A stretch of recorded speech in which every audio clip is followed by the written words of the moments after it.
Nome bom, doce a fé. Como é bom a gente cantar hinos ao Senhor e antes do seu coração enfervecer, porque nós só cantamos hinos hoje. Saiba que tanto hinos quanto os cânticos normais que nós cantamos na igreja, espirituais, todos eles têm problemas graves de teologia. Muitos hinos que foram feitos antigamente também contêm erros crassos dentro da teologia. Não é só porque é um hino que significa que é bom. Não é só porque é um coro antigo que ele é melhor. Nós cantamos hinos hoje porque eram hinos que têm a ver com a reforma protestante. Então, pode ser um hino antigo, pode ser um corinho novo. Toda a nossa adoração ela tem que ser centralizada em Deus. Então, tudo que é bom a gente vai cantar. E como é bom também você fazer parte de uma comunidade onde a gente pode arranjar, fazer o arranjo novo dessas canções, porque assim a gente pode tocar novas gerações agora. Não tem como, meu irmão, não tem como você cantar um hino com jovem naquele velho 3x4, só com órgão na igreja. Já passou essa geração, graças a Deus que Deus vai renovando. Tá bom? Abra sua Bíblia, Romanos capítulo 11, e nós vamos estudar o último ponto da reforma protestante, dos 5 solas. Romanos 11, verso 33 ao verso 36. Nessa introdução, falei dos corinhos antigos, ou dos hinos antigos, e dos novos, porque nós vamos estudar nessa noite um cântico. Nós vamos estudar nessa noite um corinho, ou um hino, ou uma música, chame como você quiser chamar, escrita por aquele que talvez foi um dos maiores teólogos que o mundo teve a oportunidade de ter, que é o apóstolo Paulo. Então, olha aí que Romanos capítulo 11, a partir do verso 33 fala: Ó profundidade da riqueza, da sabedoria e do conhecimento de Deus, quão insondáveis são os teus juízos e quão inescrutáveis os teus caminhos. Quem, pois, conheceu a mente do Senhor? Ou quem foi o seu conselheiro? Quem primeiro lhe deu para que ele o recompense? Pois dele, por ele, para ele são todas as coisas, e a ele seja a glória para sempre. Amém. Deixa o verso 36 aí, Camilo. Você pode ler ele comigo? Todo mundo? Eu sei que você está de máscara, é difícil falar, mas você já cantou um monte agora de máscara. Só falar um pouquinho não vai fazer diferença. Tá? Pois dele, por ele, para ele são todas as coisas, a ele, pois, a glória eternamente. Amém. Como é difícil você falar desse ponto da reforma nos nossos dias. O 5º ponto da reforma é um ponto muito simples. Ele fala glória somente a Deus. E mesmo que na nossa mente a gente imagine, não existe nenhum outro objeto de adoração no culto. Não existe ninguém que mereça glória a não ser o Senhor. Parece meio estranho você adorar qualquer outra coisa que não a Deus. Mas é interessante, como eu falei para você, quando você começa a comparar as gerações da reforma e a geração que nós vivemos, como nós somos iguais. Como a idolatria faz parte do coração do homem. Nos dias da reforma protestante, a idolatria cristã estava centralizada dentro dos grandes templos. Não é à toa que a igreja, nos dias da reforma, começa a vender indulgências. Indulgências era a maneira de você comprar um terreno no céu, de você comprar a sua salvação. Tudo isso porque estava sendo construída uma basílica. E a igreja, então, precisava arrecadar dinheiro para que houvesse essa construção, porque o templo era importante. As pessoas precisavam vislumbrar toda a glória de Deus através das grandes construções. A nossa geração faz a mesma coisa. Nós só mudamos o nosso objeto de adoração. Nós tiramos das coisas, não estão mais nos templos, não está mais no ouro do Vaticano o objeto da nossa adoração, ou como os judeus faziam, não está mais no ouro do templo o objeto da nossa adoração, mas está no homem agora, está no homem. Nós cantamos e falamos de glória a Deus, mas é interessante que quando você observa muitas canções da modernidade, na mesma canção que fala a respeito da glória de Deus, fala que você é todo poderoso, fala que ninguém pode ir contra você, fala que toda a força está nas tuas mãos, fala que ninguém pode destruir os teus sonhos. Então a glória não é toda de Deus. Eu estava lembrando com a Dani uma canção que nós cantávamos no tempo que eu não tinha barriga e tinha cabelo ainda, mas falava que a sua vida é para Deus o mais importante que tudo. Por você Deus muda os céus e até mesmo para o mundo. Não é verdade isso. A minha vida não é o mais importante para Deus. A sua vida não é o mais importante para Deus. É só você fazer uma conta simples na sua mente. Deus sem você, Ele continua sendo Deus. Com todo o poder, com toda a glória, com toda a graça. Você sem Deus é nada. Você leu isso agora nessa noite em Efésios. Que nós estávamos mortos em nossos delitos e pecados. E nós recebemos então de Deus a vida. Então é complicado na nossa geração também falar sobre glória somente a Deus, porque nós vivemos numa geração onde o homem foi centralizado.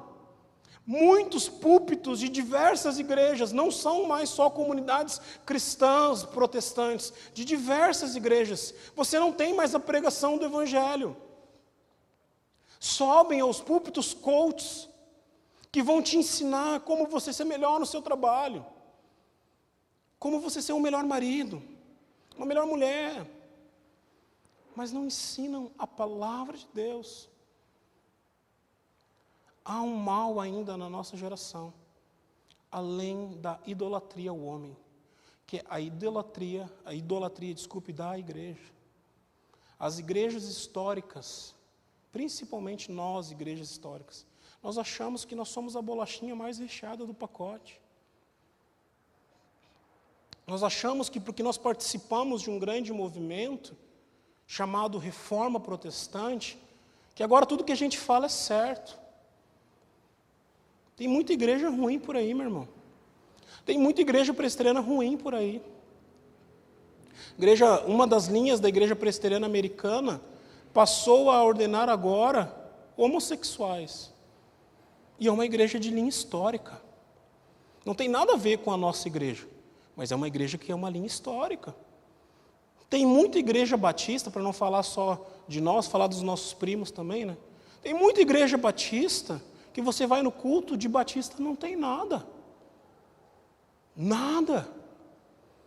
Tem muita igreja luterana, que você vai no culto, e o culto parece uma missa. Não há vida. E foram essas linhas que Deus chamou na reforma.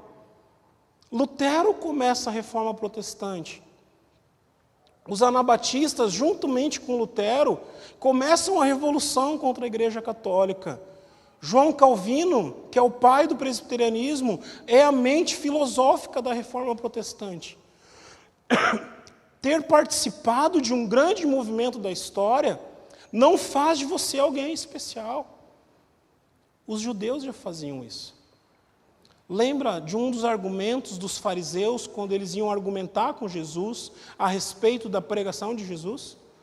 Era, olha, nós somos filhos de Abraão. Abraão foi um grande cara. Porque nós guardamos a lei de Moisés. Moisés foi um grande cara.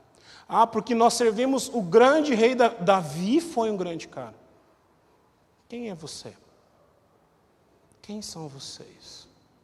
Por isso que eu e você, quando nós celebramos 503 anos da Reforma Protestante, nós, muito mais do que as novas comunidades que vão surgindo, e surgem sim, meu irmão, muita comunidade boa, Mas nós temos a responsabilidade de permanecer na fé. Olhar para os escritos de Calvino, olhar para os escritos de Lutero, de todos os pais da igreja, olhar para aqueles que fizeram a diferença e ver se é isso que nós estamos pregando ainda hoje. Tem muito crente, só o último adendo aqui, que crê na salvação pela graça, mas passa a sua vida inteira com medo de perder a sua salvação. Passa a sua vida inteira com medo e praticando boas obras, com medo de Deus não o ter salvado. Ou você crê que a salvação é um presente que você recebeu de Deus, ou você não crê. Não tem meio termo. Você nunca recebe um presente de alguém que chega na sua casa para te dar um presente, no dia do seu aniversário, e fala assim: eu estou te trazendo esse presente. Aí você tem a festa, você come o bolo, você toma um refri, e quando a pessoa vai embora, ela fala: aquele presente que eu te dei, por favor, você pode me dar? Eu só te dei, eu trouxe para você ficar aqui um tempo, agora eu vou levar para casa. Comigo nunca aconteceu isso. Com você eu creio que não também. É presente. Salvação é presente. Eu vejo muitos pastores criticando essa doutrina, dizendo que nós estamos facilitando isso. E eu sempre falo, é porque você não conseguiu ainda mensurar o valor desse presente. Porque não tem como você mensurar. Nós não mensuramos uma vida.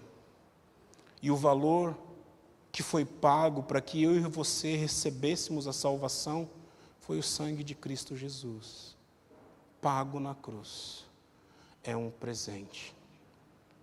Nós vamos falar nessa noite sobre glória somente a Deus, baseado nesse texto que nós acabamos de ler de Romanos.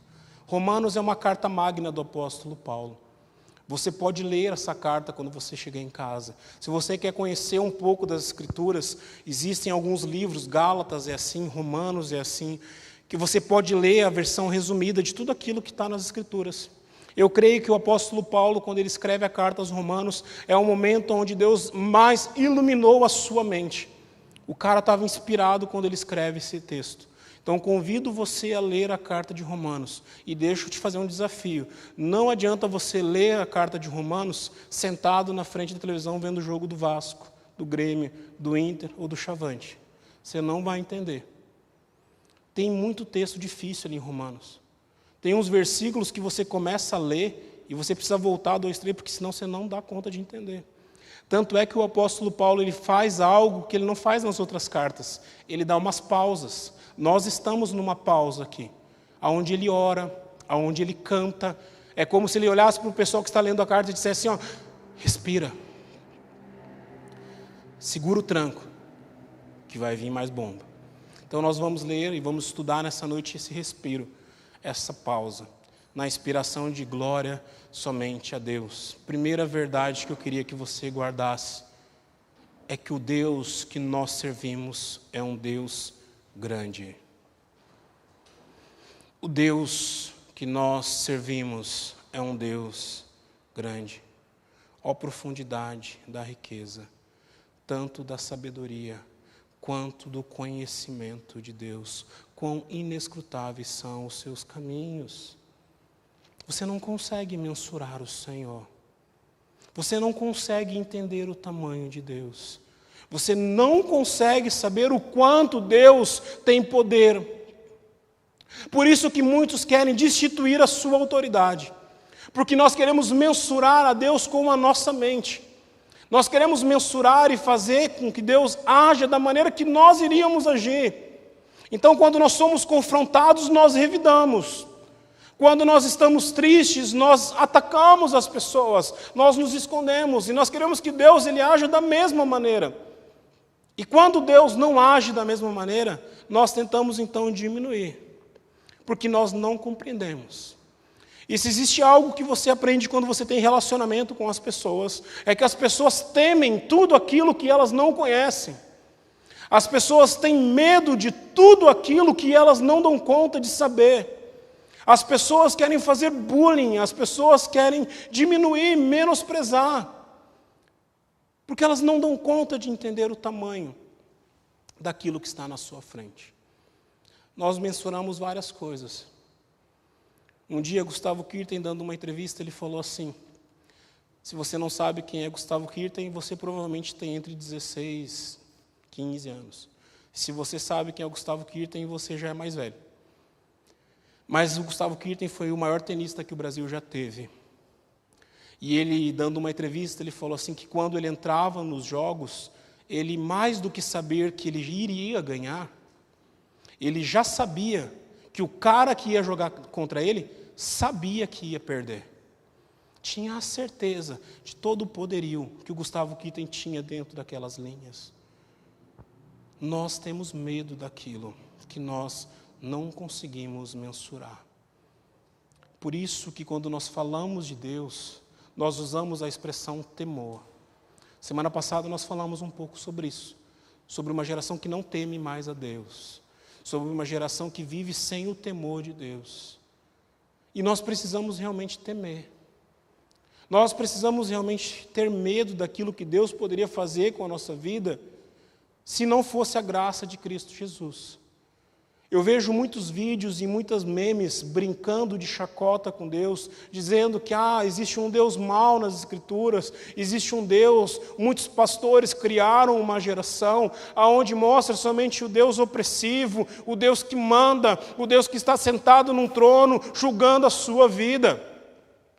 E daí você fala de um Deus agora, paz e amor, um Deus que pode deixar você fazer tudo, onde você tem liberdade para você fazer o que você quiser. Não é 8 e 80. Realmente esse Deus que te ama, esse Deus que te dá liberdade para você andar na presença dEle, uma liberdade que Ele dá somente para os seus filhos, não para o mundo. Ele existe. E se você conhece o amor de Deus vai arrebatar a sua mente, o amor de Deus vai arrebatar o seu coração, vai muito além, porque é muito cuidado, você não dá conta de lidar com isso. Todavia, a ira de Deus é igual. É proporcional ao seu amor. E eu e você, como filhos de Deus, nós deveremos dar graças e glórias ao Senhor, porque nós não vamos conhecer a ira do Senhor. Mas você só glorifica a Deus nesse ponto, quando você já conheceu o seu amor, quando você já conheceu o cuidado de Deus. Deus, Ele é grande. As Escrituras contam a história de um menino chamado Davi. Antes mesmo dele ser rei em Israel, Davi um dia é chamado pelo seu pai, para que ele pudesse então levar alimento aos seus irmãos que estavam em guerra contra os filisteus. Lá no meio dos filisteus havia um homem chamado Golias, que estava falando contra o Deus de Israel.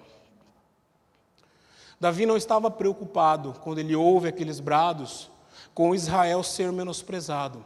Davi não estava preocupado naquele momento, quando ele ouve aqueles brados de Golias, com que os seus irmãos estavam passando uma vergonha. Davi não estava nem tão pouco preocupado naquele momento, que o rei Saul, que era o poderoso rei de Israel, não estava se levantando contra os filisteus.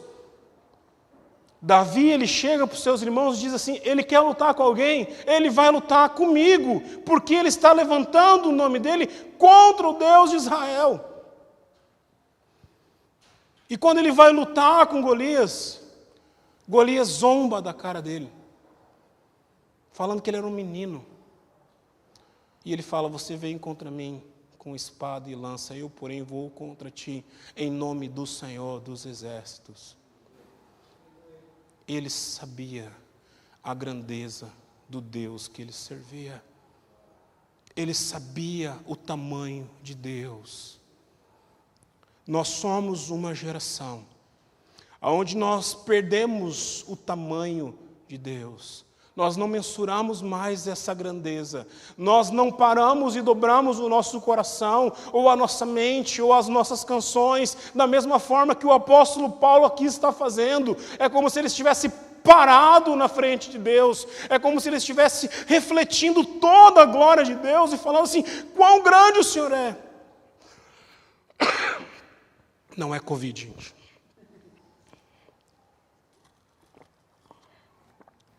Obrigado, Kleber. Quão grande o Senhor é. quão imensurável o Senhor é. Mas eu e você, a gente não faz mais isso. A gente entra pelas portas de uma igreja diminuindo Deus para o tamanho dos nossos problemas. Eu quero que Deus resolva o problema de saúde da minha casa. Eu quero que Deus resolva o problema familiar da minha casa. Eu quero que Deus resolva o problema financeiro da minha casa.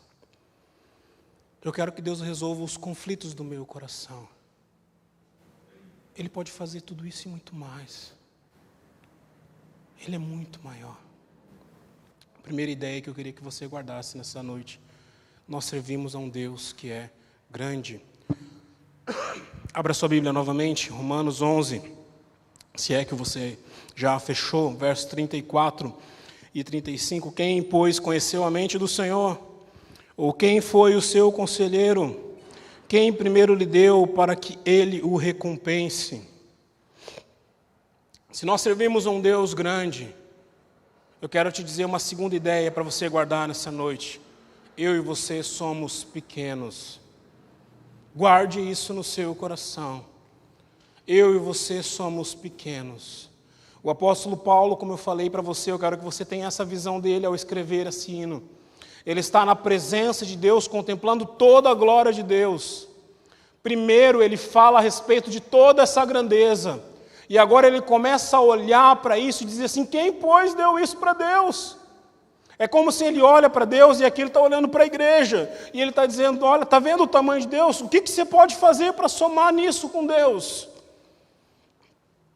Quem, pois, conheceu a mente do Senhor? Você consegue prestar atenção nisso? Quem, pois, foi o seu conselheiro? Imaginou você sentado do lado de Deus? Deus, olha só. Está vendo a lua? Não faz ela redonda, faz ela quadrada, é muito melhor. Deus, está vendo a terra? Não faz azul. Apesar de azul ser uma boa cor, viu? Faz verde, que é melhor. E daí a gente começa a olhar desse ponto e diz: não, pastor, mas o senhor está louco. Quem ia fazer isso com Deus? Eu e você fazemos. Porque você dobra o seu joelho para que Deus resolva os conflitos da sua mente, do seu coração, do seu problema familiar, da sua crise financeira, do seu problema de saúde. E Deus diz para você: eu vou fazer diferente do que você quer. Daí você se rebela contra Deus. Ou Deus responde de acordo com o que você quer, ou então Ele não precisa responder. Isso é querer ser conselheiro de Deus. Há alguns anos eu tenho aprendido a fazer uma oração na minha vida. E ela é muito difícil.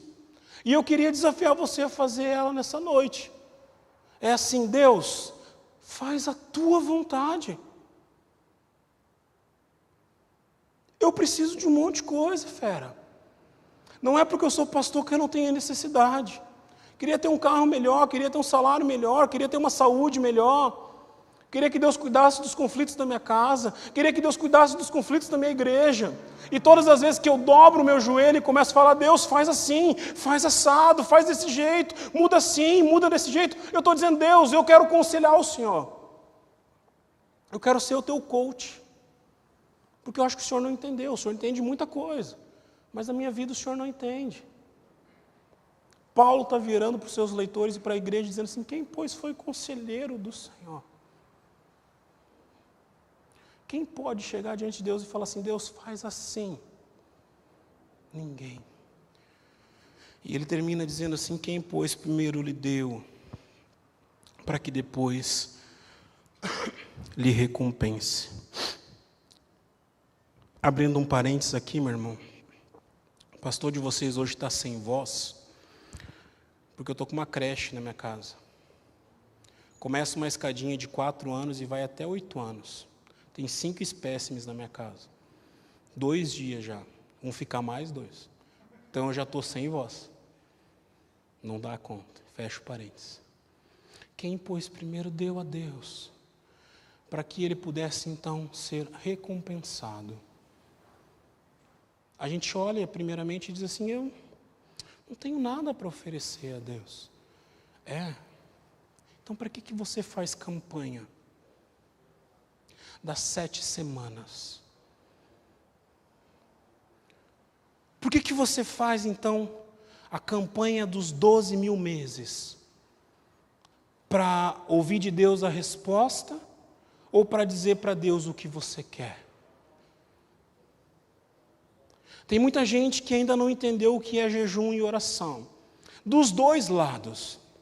Tem muito crente reformado que fala assim, pastor, eu não faço jejum porque jejum é coisa de pentecostal. Você está errado, meu irmão. Extremamente equivocado. E em contrapartida tem muita gente que fala assim, eu vou fazer um jejum porque agora eu vou exigir de Deus uma resposta. Você também está redondamente errado. Jejum e oração servem para a sua santificação. E quando nós falamos de santificação, é para você cada vez mais parecer com Cristo Jesus e menos com você. Para que cada vez mais a glória de Deus reflita na sua vida e menos a sua glória. Já parou para prestar atenção comigo? Se campanha desse certo, por que não para de ter campanha? E é tão ruim. Muitos líderes da nossa geração, eu não vou mensurar se são cristãos ou não. Porque ainda quando não dá certo, fala assim, é porque você não teve fé.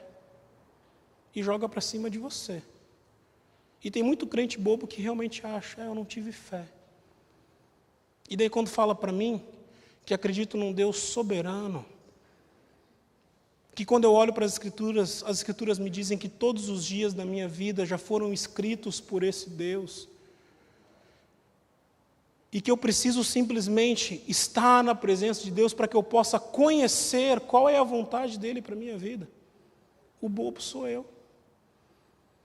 Continua fazendo campanha então, Zé Mané. Você não tem nada para dar para Deus. Deus não precisa de nada do que você tem, nem do seu lindo sorriso. É tudo dele. Tudo é dele. Sabe aquilo, você que é pai, que se não disse essa frase, um dia vai dizer para o seu filho, fica sossegado, baixa a crista, porque tudo que tem dentro dessa casa é meu. A comida que você come, a internet que você usa, a cama que você dorme. Sabe quando a gente usa essas expressões com os nossos filhos? Deus podia fazer a mesma coisa comigo e com você. Sabe o ar que você respira? É meu. Sabe a mente que faz você pensar? É minha. Sabe o coração que faz bater e bombardear sangue no seu corpo? É meu. E no momento que eu quiser de volta, ele volta para mim. Quem pôs primeiro deu a Deus, para que então pudesse ser recompensado por Ele. Não tem ninguém. Nós somos pequenos. Existe uma pregação de Jonathan Edwards que fala de pecadores nas mãos de um Deus irado. E as histórias contam que quando Jonathan Edwards prega esse sermão, as pessoas começaram a se abraçar nas pilastras do templo, temendo a Deus, com medo daquilo que Deus pudesse fazer na vida deles. Quem dera isso acontecesse comigo e com você também. Nós viramos sommelier de culto. Você sabe o que é um sommelier? Sommelier é aquilo que pega o café e purifica o café e diz, esse café tem amêndoas, esse café foi tratado com não sei o quê. Daí põe na boca e faz, gospe o café. A gente virou sommelier de culto. Muitos de nós. A gente entra dentro de uma igreja, a gente assiste os cultos pela internet e, esse culto não está legal. Hoje o pastor não está abençoado. Hoje o louvor não foi legal. Não é para você, fera. É para Deus. Quem dera você ouvisse uma mensagem como essa e você chegasse à conclusão, Deus, eu sou realmente pequeno. Eu sou uma criança. Porque eu tenho certeza que o Espírito Santo ia trazer no seu coração um verso muito especial das Escrituras dizendo que o reino de Deus é das crianças. Nós precisamos ser dependentes de Deus. Nós não somos fortes. Nós não somos os bons. Nós somos pequenos. Servimos um Deus grande. Somos pequenos. E a terceira e última ideia que eu queria que você guardasse, e que é a conclusão de pessoas que têm esses pontos firmes no seu coração, é que quando você reconhece que Deus é grande, que você é pequeno, você diz: Deus, a toda a honra e toda a glória é do Senhor. Tudo que acontece na minha vida é para o Senhor. Tudo que eu tenho é teu. Cada respirar meu é teu. Cada pensamento meu é do Senhor. Cada coisa que eu fizer na minha vida, eu quero que seja para a glória do Senhor. Porque é isso que o apóstolo Paulo termina dizendo. Olha o que o verso 33 fala. Pois dele, por ele e para ele são todas as coisas. A ele seja glória para todos sempre. Amém. Não tem como você entrar na presença de um Deus que é tão grande, você sendo tão pequeno, e você chegar diante de Deus e falar: Deus, eu quero do Senhor uma resposta agora. Não tem como. Você não conhece o Deus das Escrituras. Não tem como você entrar na presença de um Deus tão grande e você dizer: Deus, eu estou irado com o Senhor. Quem o Senhor pensa que o Senhor é? Você não conheceu o Deus das Escrituras. A minha sorte e a sua sorte é que Deus não faz com a nossa vida o que Ele fez com Jó. Em todos os sentidos. Leia o livro de Jó. Leia o livro de Jó. Jó foi um cara que sofreu, que apanhou muito mais do que eu e você. Perdeu tudo aquilo que ele tinha, desculpe. Tem muita gente perdendo o que não tem. Jó perdeu tudo o que ele tinha. Ele era um cara rico, ele tinha família, ele tinha status, ele tinha tudo isso. Ele vai para a sarjeta. Lá na sarjeta, humanamente falando, a gente pode dizer não, quando Jó se rebela contra Deus, quando Jó fala que quer amaldiçoar o dia do seu nascimento, ou seja, queria morrer. É plausível, é humano, pode acontecer.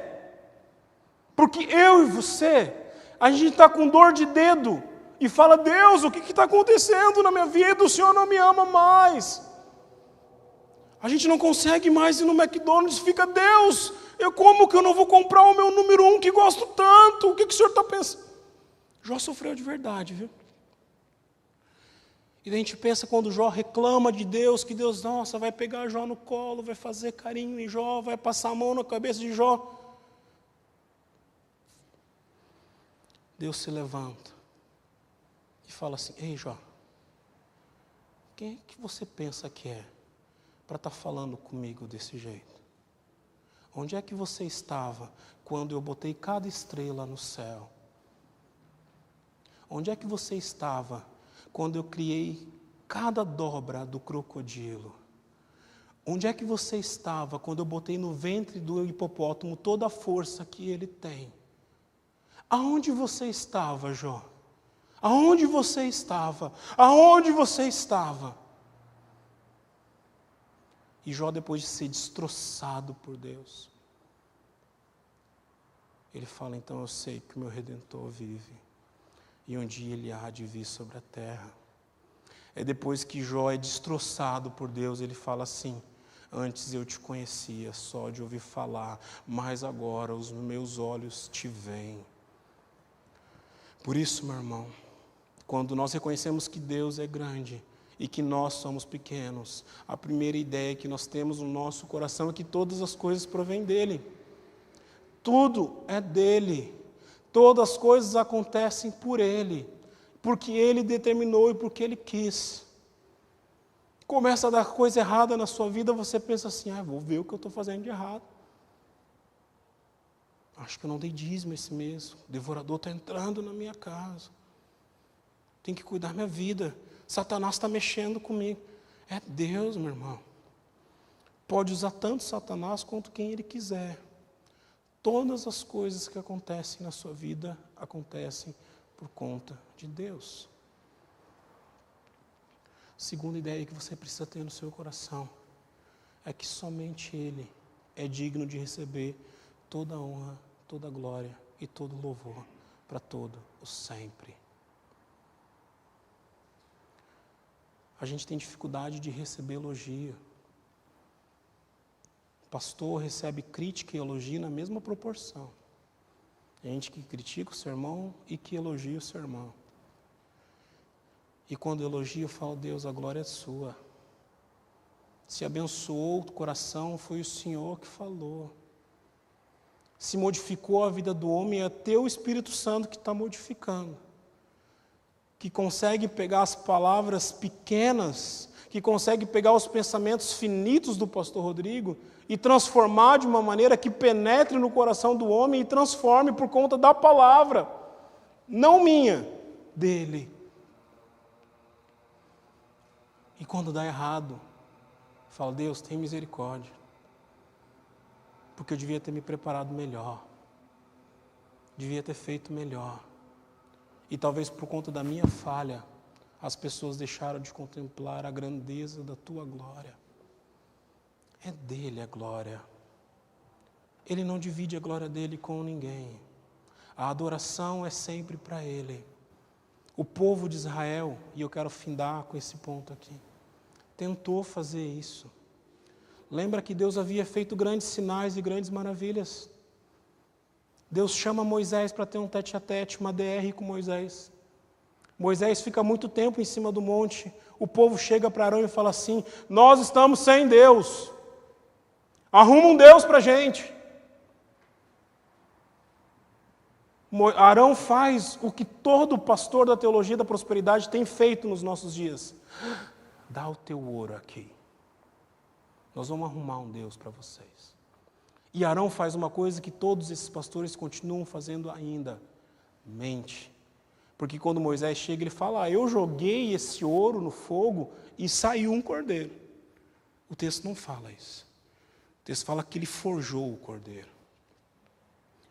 Israel havia visto Deus fazer as 10 pragas. Israel havia visto Deus tirar eles do Egito.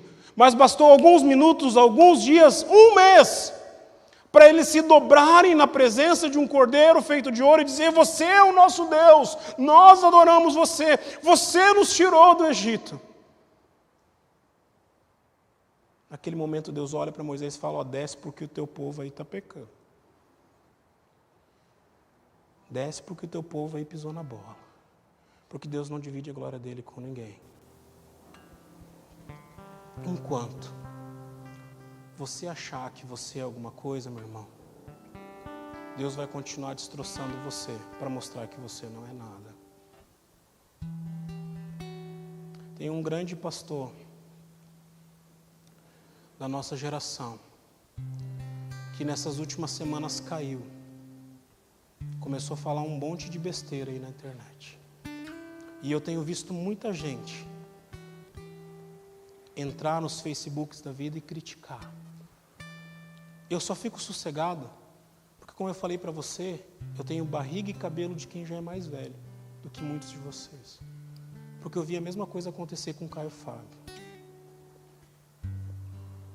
E eu falo para essas pessoas que estão criticando, toma cuidado com as tuas palavras. Porque se Deus permite que homens como esse caiam, por causa da glória da cabeça deles, porque em algum momento eles tomaram a decisão de não glorificar mais um único Deus e agora passam a centralizar toda a filosofia que está na sua mente, pode acontecer a mesma coisa com você. E a minha postura e a sua postura não deveria ser ficar criticando aos quatro ventos, mas de entrar no teu tamion, entrar no teu quarto secreto, dobrar o teu joelho e falar, Deus, tenha misericórdia da vida desse homem. Tenha misericórdia da minha vida. É porque você é igual a Ele. você continua buscando a tua glória e não a glória de Deus. Somente Deus a glória. É Ele que é grande. Somente Deus a glória. Você é pequeno. Somente Deus a glória. Todas as coisas e toda adoração é somente a Ele. Enquanto homens e mulheres acharem que merecem alguma coisa, nós vamos ter grandes pastores caindo ao rodo. Por causa deles e por sua causa. Porque eles só se tornam grandes pastores porque existem igrejas que colocam eles nesses grandes pedestais. Nessa noite, quando nós terminamos o culto da Reforma Protestante, eu queria que a sua oração fosse simples. Deus, faz a tua vontade. Estou cansado, Deus, de ser aquilo que eu não sou. Deus, faz a tua vontade. Eu estou cansado de ainda achar e tentar ostentar coisas que eu não sou. Deus, faz a tua vontade. E se for da tua vontade usar a minha vida, usa a minha vida para mexer nessa geração. Usa a minha vida como instrumento, como ponte, para que as pessoas conheçam o Senhor. Você precisa ser um construtor de pontes e não aquele que fica levantando o muro entre as pessoas. Vamos cantar?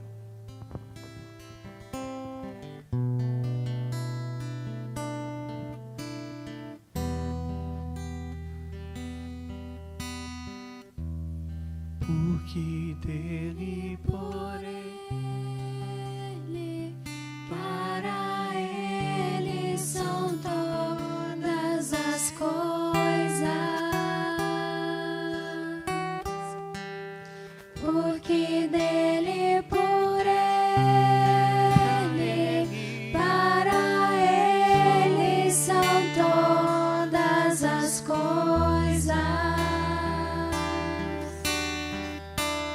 Porque dele, por ele, para ele são todas as coisas. Porque dele, por ele, para ele são todas as coisas.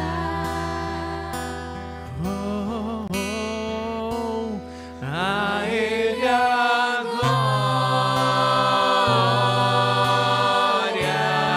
a ele a glória,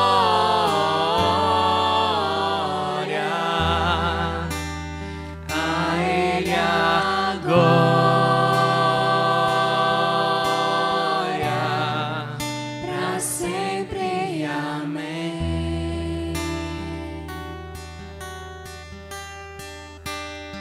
A ele a glória,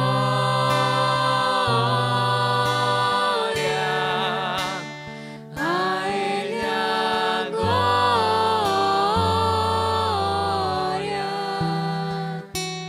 a ele a glória, para sempre. Amém. Amém, Senhor.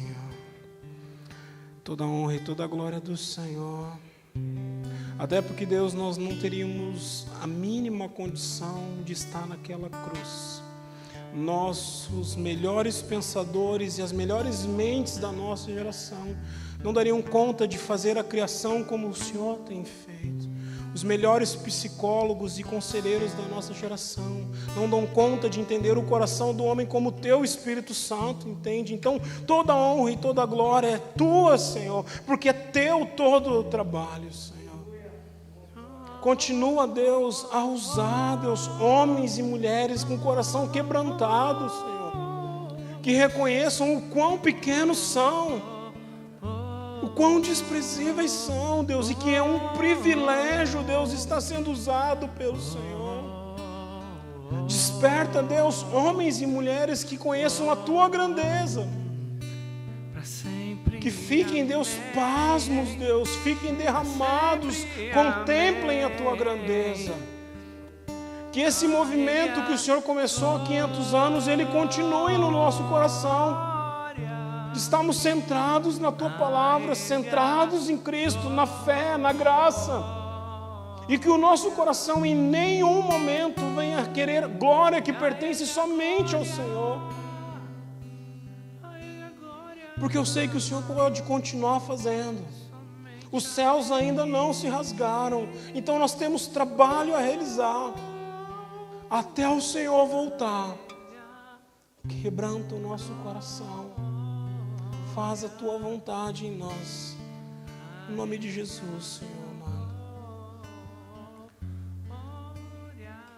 E agora, meus irmãos, que a graça do nosso Senhor Jesus Cristo, o amor de Deus o Pai e a consolação eterna do Espírito Santo de Deus esteja com você, com a sua família, desde o dia de hoje até o dia em que Ele há de voltar dentre as nuvens.